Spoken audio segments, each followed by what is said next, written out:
Yeah, we always have our players do it. Rudi, you got this, baby. Put on a show. Coach emphasized, since yesterday, since we were playing these guys, bringing a lot of fight. Because the first time we played them down in LA, they kind of punked us.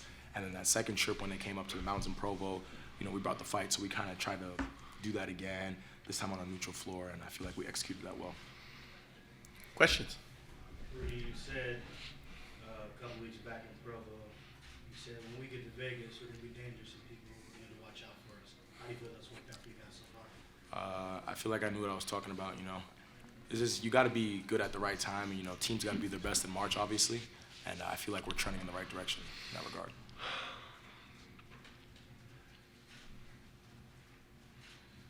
Mark, for those of us who don't see you every game, I know that Rudi came off the bench for you for, I believe, virtually all of the conference, and he was really good at times.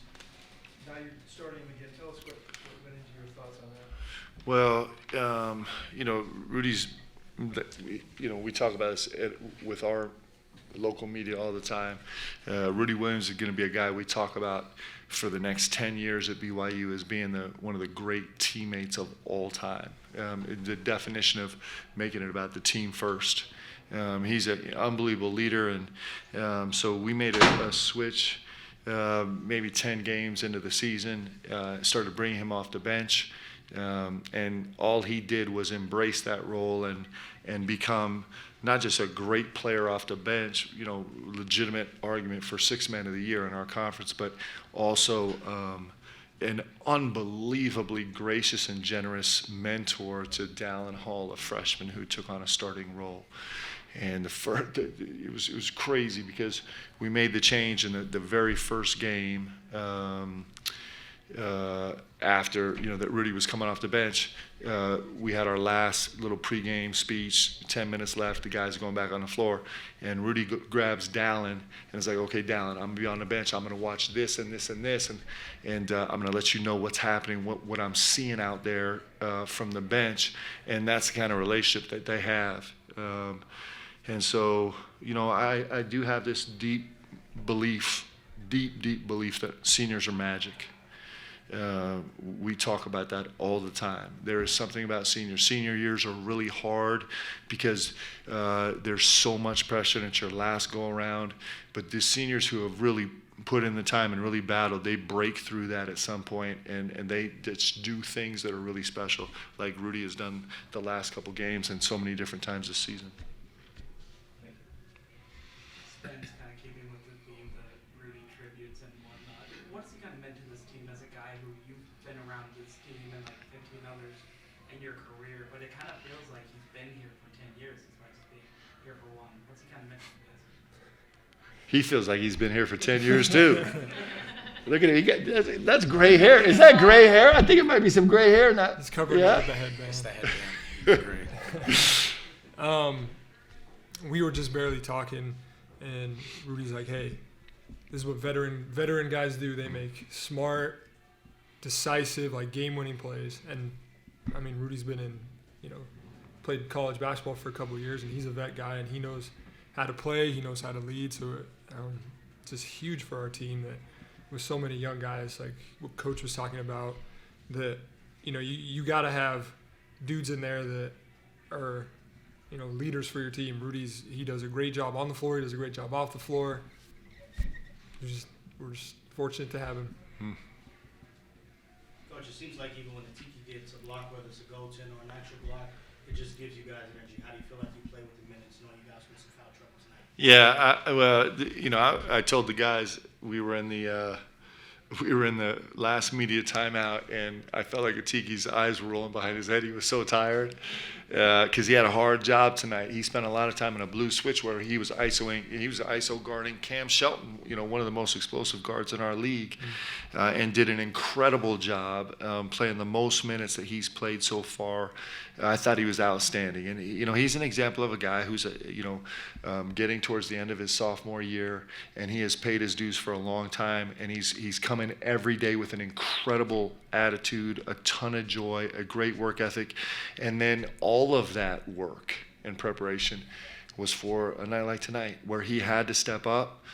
He had a huge impact on the game. I thought it was fantastic. I'm super proud of him. they're behind and they're gonna probably have to foul you. You feel like you can take those guys off the dribble kind of whenever you need to? Yeah. I know that late in games, guys try to take more risks and they try to make more plays on the ball, which means if the floor is more spaced, then they're more pressed up on me, and I believe that I can get by pretty much anybody that's in front of me. So I know when the floor is spaced and guys aren't really hugging it much, I have an advantage late game. Except for me in practice. Can't get by me. Yeah, these guys do like to match up in practice and go at it. Yeah. Look at that smile. You got a big time smile out of Rudy. You may have to deal with that at the next practice. Spencer, Rudi alluded to it earlier, but just how important was it to get off to a fast start tonight? Oh, it was super important. I was talking with, who was it? Might have been Tom Holmoe. And he was, we were talking about how Portland had played a game, and then they got off to a really fast start against us. And it took us a second to kind of break off those cobwebs. And we're like, hey, with this LMU team, we played a game, so we're ready to go. And if we can get a lead on them, they're going to be in trouble, So we were talking about that, and it was huge. I'm looking at the paper here, and it says LMU led for 15 seconds. So I don't know if that's accurate to the second, but it was huge for us. We just took control of it and never looked back. Sean? For either Spence or Rudi, both of you could probably speak to this, but 8 3-pointers, not a ton volume-wise, but it seemed like everyone was kind of hit at the right time. Like LMU would try to come back, and you guys would just hit a timely 3. I know Spence, you had a couple in the second half, and then Rudi had just a couple shots in general like that. Just how timely was kind of the 3-point shooting tonight, and what was sort of behind that, I guess?